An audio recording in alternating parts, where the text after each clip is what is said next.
پڑھنا، صبر سے کام لینا. کبھی سیدہ زینب کو سنبھالتے ہیں، سہارا دیتے ہیں، شہزادی سکینہ لپٹ جاتی. بابا آپ چلے جائیں گے بابا تو مجھے سینے پہ کون سلائے گا بابا؟ بابا آپ چلے جائیں گے، آپ کی موجودگی میں یہ ظلم ہو رہا ہے، آپ کے جانے کے بعد کیا ہوگا بابا؟ بابا میری قدر کون کرے گا بابا؟ میری عزت کون کرے گا بابا؟ میرے امام نے کہا میری شہزادی یہ دکھ کے دن ہے، جھیل لینا دین کے لیے. انشاءاللہ نانا کی پوری امت تیری عزت کرے گی، احترام سے تیرا ذکر کریں گی، لوگ تیری قربانیوں کو یاد رکھیں گے. سکینہ صبر کرو. کیا دل پہ گزرتی ہوگی، کبھی بیویوں کو تسلی، کبھی بہنوں کو تسلی، کبھی بیٹی کو تسلی. سیدہ سکینہ سمجھانے سے نہ سمجھے، 7 سال کی شہزادی، ننھی شہزادی کہتی ہے بابا بھیا علی اکبر گئے واپس نہ آئے، بھیا قاسم گئے واپس نہ آئے، علی اصغر گئے واپس نہ آئے، جو گیا واپس نہ آیا، چچا عباس تو پانی لانے گئے، ابھی تک کے آنے کا پتہ نہیں. بابا آپ چلے جائیں گے تو کیا ہوگا بابا؟ بابا آپ نہ جائیں. میرے امام نے بیٹی کو سینے سے لگایا. اس کے بعد امام کربلا کی طرف جانے لگے. سیدہ زینب نے کہا رکو بھیا رکو. ایک چھوٹی سی کپڑے کی گٹھلی نکالی، گٹھلی نکال کے گٹھلی کو کھولا. کھولنے کے بعد 17 پیول کی ایک چادر تھی. زینب نے نکال کے کہا بھیا اسے پہچانتے ہو؟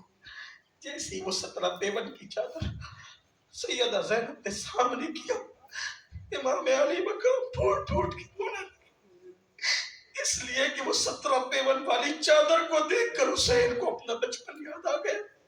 کیونکہ وہ چادر کوئی اور چادر نہ تھی، وہ چادر سیدہ زہرا پاک کی چادر تطہیر تھی.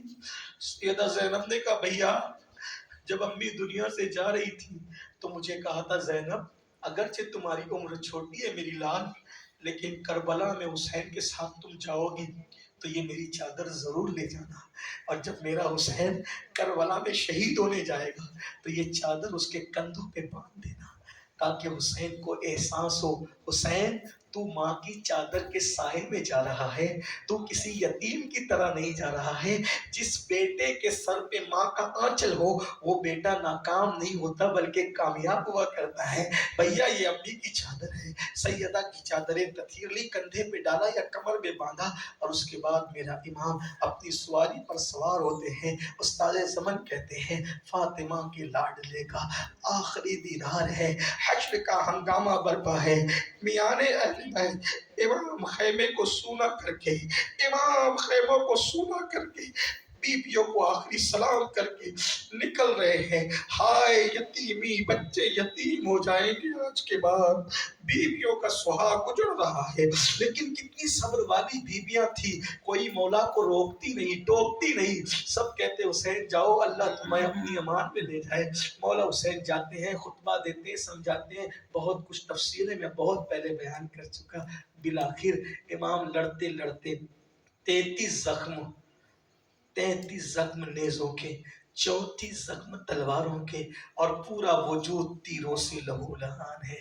امام پر ایک تیر لگتا ہے اور امام کو چکر سے آتے ہیں، زمین پہ آتے ہیں. ہمارے مرشد سرکار بابا فرید الدین گنج شکر اپنے ملفوظات میں فرماتے ہیں، بابا فرید کہتے ہیں 9ویں محرم کا دن گزرا، 10ویں شب میں ایک نیک عورت نے دیکھا کہ کوئی خاتون ہے جو کنکر اٹھا اٹھا کر اپنے دامن میں رکھتی ہے، روتی جا رہی ہے، آنسو پوچھتی جا رہی ہے، کنکر اٹھا اٹھا کر اپنے دامن میں رکھتی جا رہی ہے. اس نیک عورت نے پوچھا بی بی آپ کون ہو، روتے روتے کنکر کیوں چن رہی ہو؟ تو اس خاتون نے کہا پہچانا نہیں، میں فاطمہ بنت محمد ہوں. آپ کنکر چن رہی ہے شہزادی کون و مکان ملکہ فردوس سے بری، آپ کنکر چن رہی ہے. تو اس وقت اس خاتون کو سیدہ نے کہا اے خاتون آج 10ویں محرم ہے، کل صبح کو میرا بیٹا کربلا میں اسی جگہ گرے گا نا، ماں ہوں مجھے بتایا گیا کہ یہاں گرے گا،